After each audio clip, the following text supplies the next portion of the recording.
alunos e alunas, sou o professor Carlos Donizete. Nesta aula vamos estudar o sistema tributário brasileiro. O sistema tributário brasileiro é um dos mais complexos do mundo, pois não é unificado, ficando a cargo dos estados, municípios, União e Distrito Federal legislarem sobre a tributação. Vamos a alguns conceitos. Sistema tributário nacional é o conjunto de normas e instituições que tem como finalidade instituir e arrecadar os tributos de competência da União, estados, Distrito Federal e municípios. O sistema constitucional tributário é um conjunto de disposições relacionadas na Constituição de um Estado destinadas a regulamentar a atividade tributária deste. Tais disposições delineiam os instrumentos da tributação, impostos, taxas e contribuição de melhoria.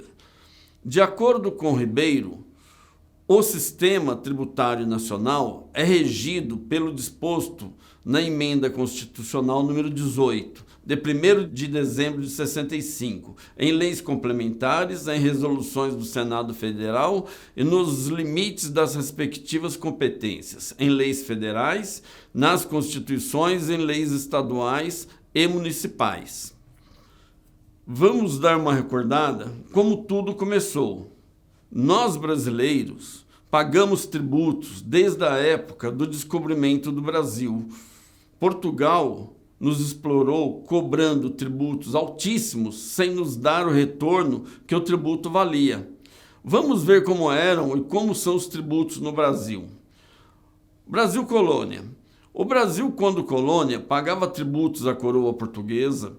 Este pagamento servia para financiar as expedições colonizadoras, proteger o Brasil dos saqueadores e, logicamente, enriquecer Portugal.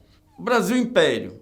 Com a chegada da família real no Brasil, em 1808, novos tributos foram instituídos, vamos citar alguns deles. Imposto sobre importações, com a abertura dos portos. Imposto predial. Imposto do selo.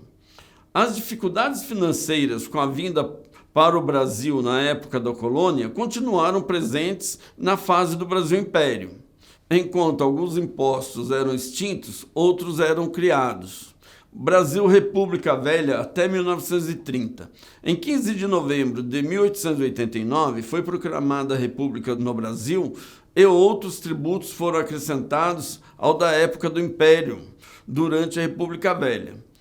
O imposto sobre renda voltou a vigorar no Brasil a partir de 1923, mas foi com a Constituição de 1934 quando o Brasil voltou suas indústrias para o mercado interno, abandonando as exportações para centrar-se internamente. Foi aí que passou a dar importância ao imposto sobre o consumo, cuja carga indireta é alta. Brasil República Nova ou Era Vargas, até 1945. Em 1930, a maior preocupação do governo era o desemprego. Um número grande de trabalhadores ia para a capital da República e para as principais cidades brasileiras em busca de emprego. Assim, havia sérios transtornos à administração pública, que não tinha meios para atender tamanhas necessidades. O governo precisava de recursos para um fundo à disposição do Ministério do Trabalho, Indústria, Comércio. Lembrou-se dos funcionários públicos para pagar a conta. O artigo 5º do Decreto 19.482 de 1930 instituiu, durante o exercício de 31, o imposto de emergência sobre os vencimentos, gratificações, mensalidades ou salários de todos os funcionários da União, civis e militares, sejam titulados, comissionados, contratados, mensalistas ou diaristas. O decreto frisava que não estavam isentos do imposto os magistrados federais de qualquer categoria. O imposto era descontado em folha de pagamento. A partir da Constituição de 1934, o imposto de renda passou a fazer parte da Constituição Em 1937, foi tirada a exceção de não pagamento do imposto de renda sobre imóveis. Em 41, é criado o imposto de renda do solteiro, que vigora até 1963. Em 1943, o imposto de renda alcança o primeiro lugar em arrecadação. As mudanças principais produzidas pela reforma foram: criação do Imposto sobre Produtos Industrializados, o IPI, em substituição ao antigo Imposto sobre o Consumo, que era o IC, ambos da competência da União. Criação do Imposto sobre Circulação de Mercadorias, o ICM, em substituição ao antigo Imposto sobre Vendas e Consignações, o IVC, ambos de competência estadual. Criação do Imposto sobre Serviços, ISS, sob competência municipal. A transferência para a União do Imposto de Exportação, antes administrado pelos estados, e do Imposto Territorial Rural, anteriormente sob competência municipal. República Contemporânea de 1945 até os dias de hoje. A era militar de 1966 a 1988 não houveram grandes mudanças na tributação, e o que praticamente foi substituído nos dias de hoje, com exceção do PIS, PASEP, criado em 1970, é em vigor até hoje. A Constituição de 1988. Em 89, a União cria a Contribuição Social sobre o Lucro Líquido, que passa a vigorar a partir de 1993.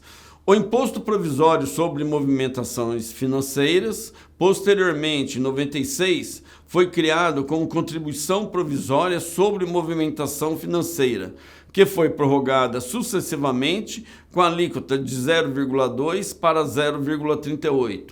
Neste mesmo ano, é aumentada a alíquota da COFINS de 0,5 para 2% e para 3% em 99. Após vermos como esse sistema tributário começou, podemos ver como é hoje. Como funciona o nosso sistema tributário?